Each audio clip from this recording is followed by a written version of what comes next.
Develop the ability to share. And sharing now can become a major part of your life process and life progress. Sharing is a unique human capacity.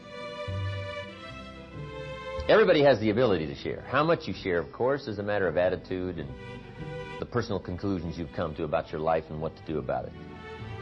But sharing is unique. Here's what's unique about sharing. The more you give, the more you become. It's one of the paradoxes of life. You give away, but you become bigger. It would look like if you would share, you'd become less. But see, that's not true. It's one of those unique life processes. It's like one of those questions you ask when you have your first child. You love it dearly. You say, well, if I have another child, do I have to divide my love in half? And the answer is surprisingly no. From somewhere comes this unbelievable capacity to love the other one as much as you did the first one. What if you have 3, 4, 5 children? Now, are each one of them going to get less and less and less the capacity of your ability to love and care? And the answer is, strangely, no. As the demand and the opportunity increases, it seems as though your capacity grows. And what you give away seems to multiply. It's one of the mysteries and the uniqueness of life. So sharing makes you bigger. Now, here's one of the reasons to share. Share on purpose so that you become bigger, not only for the effect that it will have on other people, but for the effect it will have on you.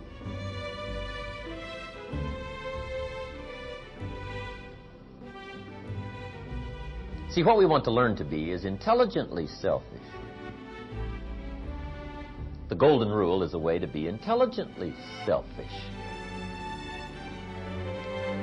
The golden rule says, if you want this big flow coming from lots of people, nothing wrong with that. But if you want this big flow coming from lots of people, here's what you must do. Here's the formula. Now that's sort of being intelligently selfish, isn't it?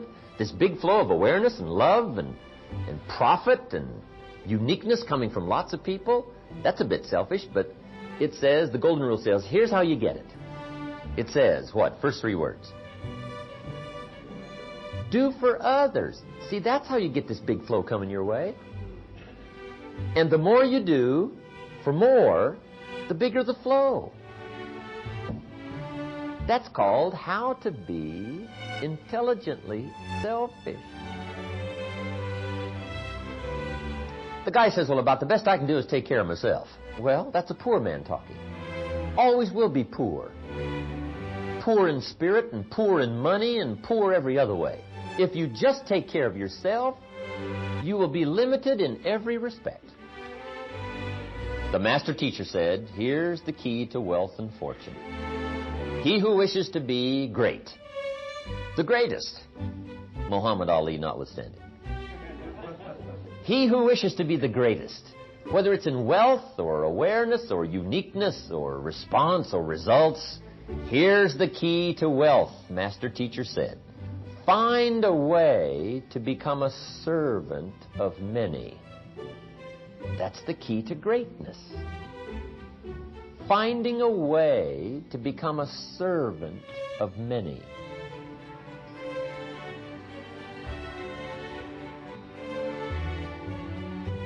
See, the best way to cure your own bills is to be concerned about other people's bills.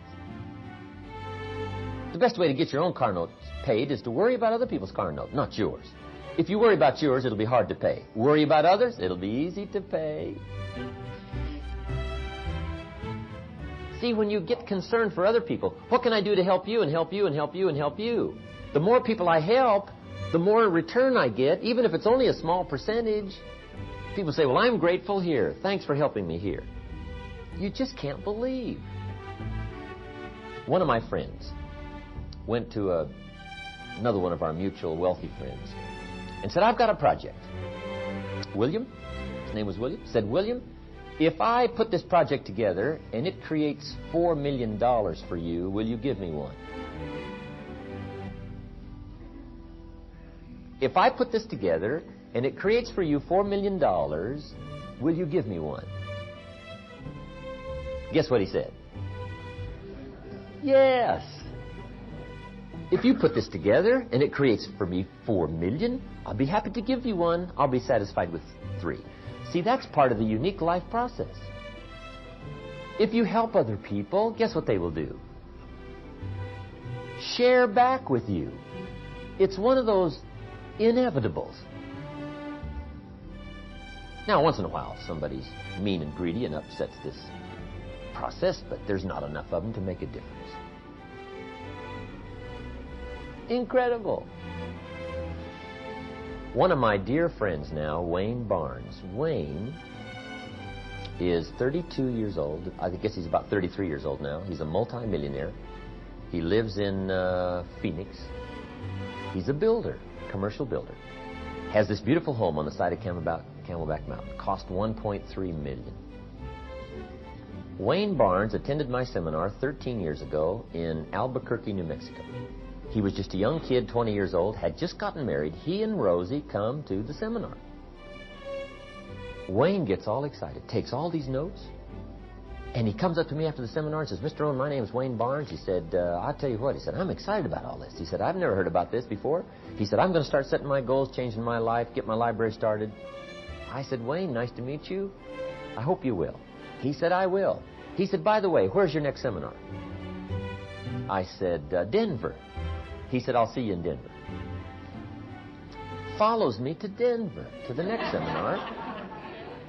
He comes this time with his tape recorder, tapes it. That was back before we had the cassette tape program going. And took some more notes. Him and Rosie are there saying, this is really the greatest stuff.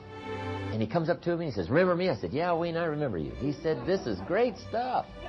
He said, I tell you what. He said, I'm going to get rich, change my life. I'm going to help a lot of people. And he's just bubbling and going. He said, where's your next seminar? I said, Phoenix. He said, I'll be there. He follows me to Phoenix. Sits there again, takes some more notes, this third seminar. Well, to make a long story short, Wayne Barnes is now a multi-millionaire. And he's done extremely well. And he's become one of my very, very dear friends. Wayne probably has one of the finest libraries in the world that I know of. Especially somebody that age, 33 years old. He got the book Think and Grow Rich. He got his journal started. I mean, he did everything. Just followed everything. You know, you just, once in a while, find somebody that just does everything. That's what I did when I met Joe. Tell me when to get up. Tell me when to go to bed. Right? Tell me what to do. I mean, my plan hasn't been working. I'm willing to follow yours. Right to the detail, whatever. And Wayne Barnes was one of those people that just did it all. And now he's wealthy. When he was building his home, just before he had it finished, just about finished, he took me up on the 3rd floor, takes me on a tour through his home. And he said, Jim, he said, I can't believe it. I've become wealthy. He said, we've done well, haven't we, the last 10, 12 years? I said, we sure have, Wayne. He said, I got to thank you for all of this. He said, by the way, I got to show you something. He shows me this unique-looking room up on the 3rd floor overlooking the city. He said, how do you like the view from here? I said, it's spectacular. He said, how do you like this room? I said, it's fabulous. He said, do you like the way it's furnished? I said, it's unusual. He said, well, he said, you might like to know that's your room. He said, whenever you come to Phoenix, now here's where you got to stay. You got to stay with me. He said, I just want to show my gratitude for all the stuff I've learned. Now I'm wealthy, and I got you now a place in my house, up on the 3rd floor, especially for me. So, see, that's part of the reward of sharing. I got me a room in Phoenix, right? I'm telling you, if you'll share, you'll get you a room. And that's not the end of the story. In fact, I just got a card. I wonder if I put it in here somewhere. I just got a card from Wayne Barnes says, Dear Jim, I called you when I was in town in late April. We just sailed from Jamaica to the Bahamas. And next is Nassau. Will you join us soon? Wayne calls me a few months ago to come down to the Balboa Bay Club. And when I get down there, he said, I got to show you something. I said, Wayne, what have you got now? He said, you got to see my ship. Unbelievable. He walks me out on this 73-foot sailing schooner. And this is the picture of it right here, called Windhaven. It's a famous 73-foot ketch. Neat ship. And he said, I've got me a sailing ship. I said, what are you going to do with this thing, right? There's not much water around Phoenix, right? No, he said. He said, Rosie and I have got the bug about sailing. And he said, we've got us a captain.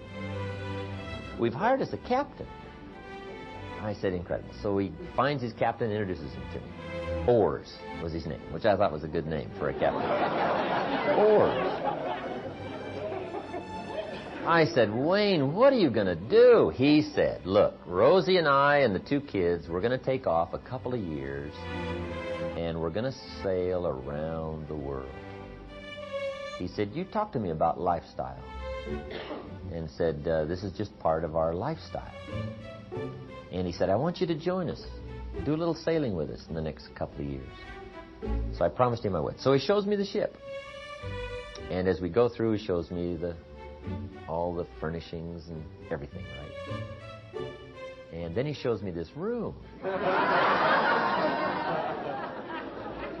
He says, how do you like this room? I said, it's fabulous. Do you like what's in it? I said, it's fabulous. He said, that's your room. So I got me a room on a ship. How lucky can you get? See, if you will share, no telling what will come back your way if you'll share. Be concerned about helping somebody else with their language and help them with their lifestyle, and help them with their philosophical conclusions. Help them with learning better the taste of life and the uniqueness of life. Help them with their financial plan. Ask a few questions. Wayne Barnes is one of those people who shares. Wayne gives away the book Think and Grow Rich and As a Man Thinketh. Now that I've got mine, I'm sure he'll probably give mine away. But he buys them by the box. As a Man Thinketh and Think and Grow Rich. He buys them by the box. And every person he meets that he takes a liking to, he says, hey, I got a book for you. And he writes a little note in it and hands it to him. And now there must be thousands of these books circulating around that Wayne Barnes has given away. Part of his way of just sharing, part of his way of passing along something that he's come into possession with that he thought was valuable. But see, that's what can happen to you if you share. If you share. What all of us want to do in consciousness and awareness is become bigger. This cup will not hold a gallon. Why? It's too small. What if you poured a gallon all around this cup? See, it still will only hold this much because it's too small. Now, see, some people are so small in their thinking and their awareness, you could pour happiness all around them. They're not going to get any. They're too little in their thinking and their awareness and their acceptance. It doesn't matter how much happiness is available. They're not going to get very much. And you're not going to get very much happiness out of the next experience if you don't grow, if you don't expand. And one of the best ways to expand in your consciousness is by sharing. Touch somebody else's life. Touch somebody else's experience. Give somebody else some information. Right? Pass along a book or a recommendation or, share what you've got. And sure enough, your capacity grows and grows and grows. Now when joy is passed out, you get 3 times as much as you used to. And somebody wonders, how come you're happier now this year than you were last year? And it's simply because you're growing. Happiness is always available, but you can only have what you can hold. Prosperity is always available, but you can only keep what you can hold. So what you want to do is create this capacity, this awareness, this growth experience, so that when joy and happiness and prosperity and unique things are passed out, you get to hold more. Now, you must also understand that you can also hold more sadness. But sadness is a life experience. You can hold more disappointment, but disappointment is a life experience. But see, now with the depths of awareness and understanding, you hold it and it becomes not bitter, but it becomes commodity. It becomes experience. It becomes valuable. So that when you talk to the next person that's going through some difficult times, you can reach them with your experience because you've been there. You've tasted it. So we all want to grow in our awareness and taste and capacity.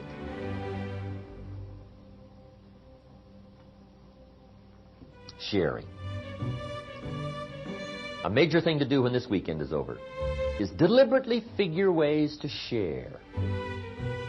Now, there's a lot of things to share. Share your money. Share your time.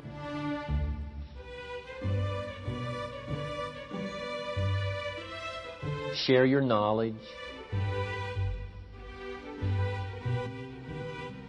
Share your feelings. Don't be afraid to share those.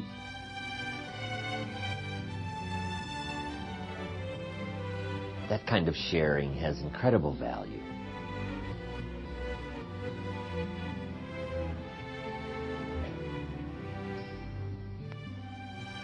And people who share with us, see what great value that is. My daughters and I are very close. Linda, especially, she calls me just constantly. She was going to take a trip. She said, Daddy, I wanted to call you in case I didn't get to call the next 2 or 3 days.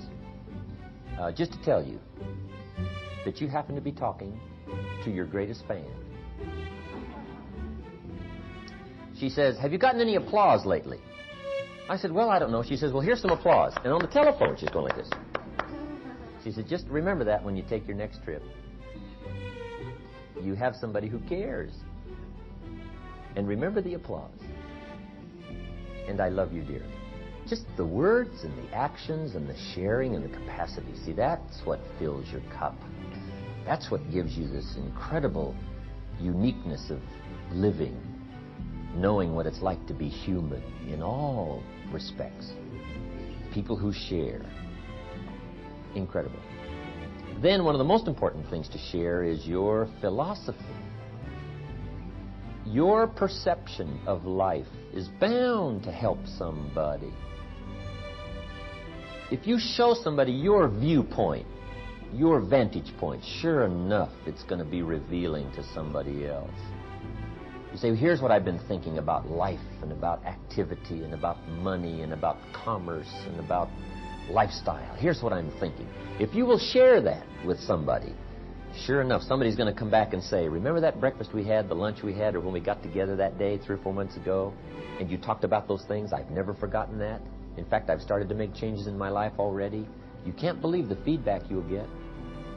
Because, see, part of the return is not just a room or some money or some percentages. Part of it is the thanks. One of the reasons I do what I do is for the letters and the stories and the people who come back and say, let me tell you what's happening to me. I'm using this stuff and it's changing my life. See, that's heavy. You can't buy that with money. It doesn't matter how wealthy you are. You can only buy it by sharing. You can only earn it, rather, by sharing. And I go for that. I go for the stories. I probably get as much joy out of other people's success as I do my own. The stories you'll come back and share with me, or the letters you write, or the contact you make and say, here's what's happening to me. I'll be just as excited about that as I will my own success and what's happening to me. I revel in it. I take great joy in it. One of the reasons I do what I do. For that kind of experience of people who say, what you said made a difference for me. See, that's awesome. And guess how many of us can share our ideas? Everybody. You don't have to have a class of 200. You don't have to have a seminar of 1,000. Start with one. That's the way I started, awkwardly with one. Let me tell you when I gave my first goals seminar. When I was 25 years old, I met Mr. Schoaf. One morning at breakfast, he asked me, let me see your current list of goals. Remember that story in the evening seminar? So he gave me this little formula on goals. Work on your goals, write them down, right? Consider the size and what kinds of goals so that they will affect you properly. He gave me this little goal formula that morning at breakfast. Guess when I shared it? at lunch. I got a hold of Charlie Garrett. I said, Charlie, let's have lunch. Charlie was a good friend of mine. We had a couple of projects going together. I said, Charlie, I've met this man. Let me tell you what's happening to me. He gave me this little formula for setting goals. I've never heard it before. I'm going to change my whole life. I get together with Charlie, and I show him all this. I said, Charlie, write this down, write this down, write this down. Let me show you what the man showed me. I said, I'm going to use it to change my life. And why don't we do it together? Let's do it together. You've been a clod just like me, right? As I recall now, that was my first attack, right? I said, hey, we've been poor together. We've been just, knocking around together. I said, now it's time. Let's get rich together. Charlie said, wow, that looks interesting. That was really when I first shared it. It was the day I heard it. I passed it along. It wasn't a seminar of 1,000 people. It was Charlie Garrett. And Charlie was a little startled by my enthusiasm and my excitement, but at least I shared it. So just share. You can't believe what will happen as far as your life and your lifestyle if you'll share. Okay. Here's the last subject under personal development.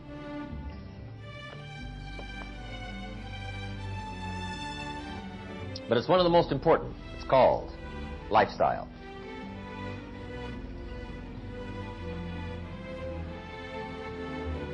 One of the major projects to work on is how to get joy from your substance.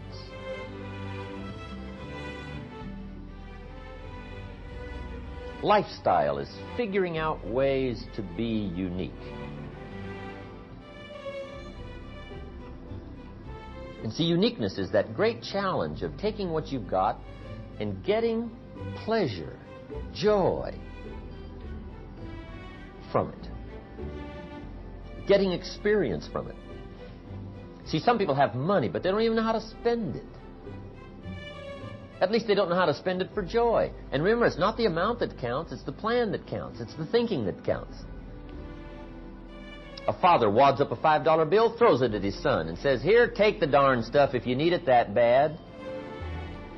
See, same $5, right? Same $5. Only instead of being dispensed with joy, it's dispensed with animosity. Now the father gets no joy from the $5 by wadding it up and throwing it. See, that's not how you get joy from it. It's the same money, but it depends on how you spend it. It depends on how you give it. And how you give it is called lifestyle. And Shoaff taught me lifestyle in the simplest little ways.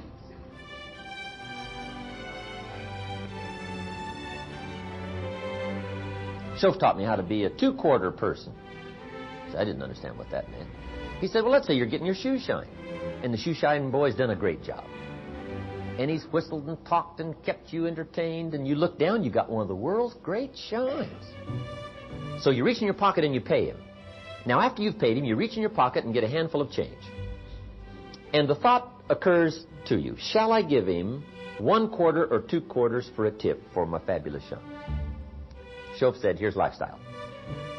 If two amounts pop in your mind for giving, like 1/4 or 2/4, Shoaff said, always go for the higher amount. He said, become a 2/4 person. I said, well, what difference would that make? He said, all the difference in the world. Being a 1/4 person versus the 2/4 person. Now, you got 1/4 or 2/4, so it's not the amount that's going to be the problem. The problem is how you spend it. See, that was unique. He said, if you're thinking 2/4, look at my shine, I better go for 2/4. And they say, well, no, I'll just give him 1. He said, that will affect you the rest of the day. It'll bother you. Sure enough, right in the middle of the day, you'll look down, see your shine, and say, I got to be cheap. 1 lousy quarter. He said, it'll affect you. But he said, if you go for the 2/4, he said, that'll affect you the rest of the day. You'll be happier. Shoaff said, you cannot believe the good feelings you can buy for just a 1/4. See, I didn't understand that. Then I learned it's not the amount, it's the thought, it's the idea. Become a two-quarter person. Shoaff taught me what the word tip meant. I didn't understand. I'm from farm country, Idaho. What do I know about tip, right? He says, do you know what tip means? T-I-P. Comes from a phrase. What is it? To ensure promptness. Shoaff said tip means to ensure promptness. Now, he said, if that's true, if tip is to ensure promptness, when should you give it? Up front. See, I didn't know that. He said, sophisticated people always ensure good service. They don't take a chance. I thought, wow, what a way to live. I always thought, well, you waited till the meal was over, see whether or not you got good service, and then tip. He said, no, no, no, not sophisticated people. You don't wait and see. You ensure. Wow. Makes all the difference in the world, right? You're taking a couple of people to lunch, right? And you calculate, let's see, the tip will be about so much, right? You call Mary over and say, Mary, right? Arm around the shoulder. Mary, here's $10. Would you take good care of me and my friends? You won't believe the service. They do what's known as hover. I mean, they hover right around your table. Otherwise, you can never find them. I mean, where's my waitress? Where's my waitress? All the difference in the world. Same money, see, but it's called giving it up front instead of behind. Now, it doesn't mean you can do it every time, but it means you just think of ways to be unique. Think of ways, right? It works wonders. I took a neat lady, oh, this has been a couple of years ago. We went to the Beverly Hilton Hotel to the Trader Vic's restaurant, close by where I used to live. And we're all excited, right? About going to Trader Vic's, Beverly Hills, nice place to entertain. And when we get there, we drive up in front of Trader Vic's, and two attendants come out. One opens one door, one opens the other door. And they let out my lady friend. The other gentleman lets me out, says, Mr. Rohn, nice to have you here. And my lady's already impressed. He said, have a good meal. I said, we certainly will. So we leave, right, go into the restaurant and have this fabulous meal. When we come out of Trader Vic's, as we walk out the door, there is my car sitting right there. Both doors are open, and the motor is running.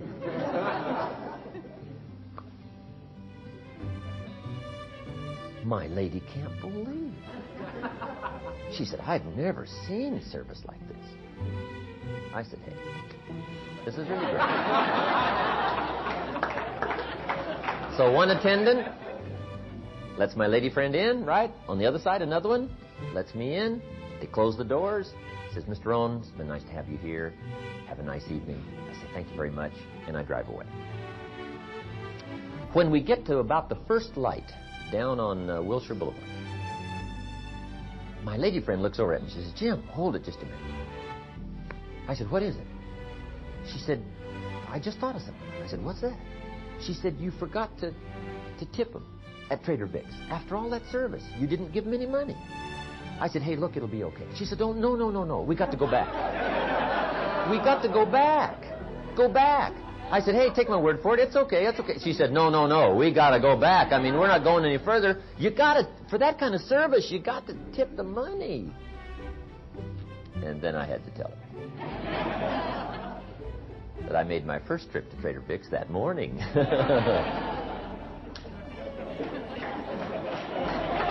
Incredible.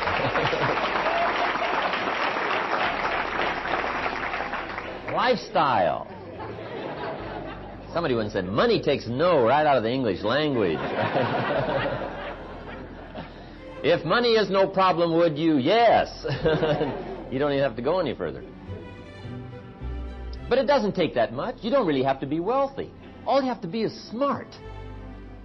Smart, intelligence. Intellect is the measure of value.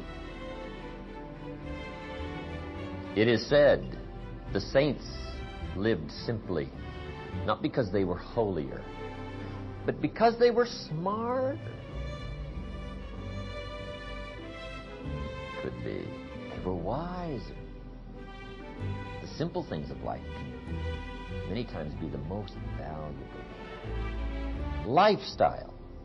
Learning how to spend your money. Learning what to do with it. Anticipating versus waiting till the last minute. It's called lifestyle. A man in Detroit, Michigan, came to the seminar many years ago. Decided he was going to change his whole life. He said, Mr. Rohn, I got some major changes to make. And he said, you're going to be happy with my progress. I said, I don't doubt that. And sure enough, when I came back, a few months later, he already told me some neat stories. He said, one is, I've just been living this narrow life. He said, I've got 2 teenage daughters. He said, it just hasn't been going that well. And he said, I can now see some of the major problems. And he said, I've been causing them. He said, let me tell you one little story. He said, my daughters like to go to some of the rock and roll concerts, right?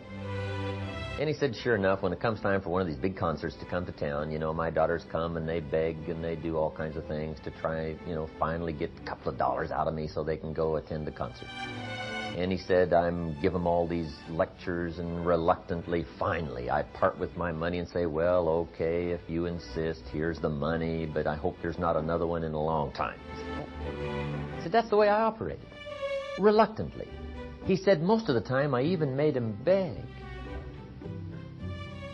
And he said, now I can see that's not the way to live. And then he told me the story. After he decided to change his life and change his whole lifestyle and his procedure, he said, I'm going through the paper one day and I found out one of the rock concerts is coming to town, and it's one of my girl's favorite rock stars coming to town. So he said, now with my new life in view, he said, I go down and buy the tickets. And he said, I brought him home. When they got home from school that day, he said, I handed him an envelope and said, here are your tickets to the next concert. He said, the begging days are over. He said, my daughters couldn't believe what had happened. He said they were so happy, terribly excited. So he gives them the envelope. Now he says, don't open the envelope until the evening of the concert when you get there. They said, okay. So comes the evening of the concert, and his 2 daughters rush off to the concert. When they get there, they hand the usher the envelope. They open it up, right? And inside, they take out the tickets. And the usher says, follow me.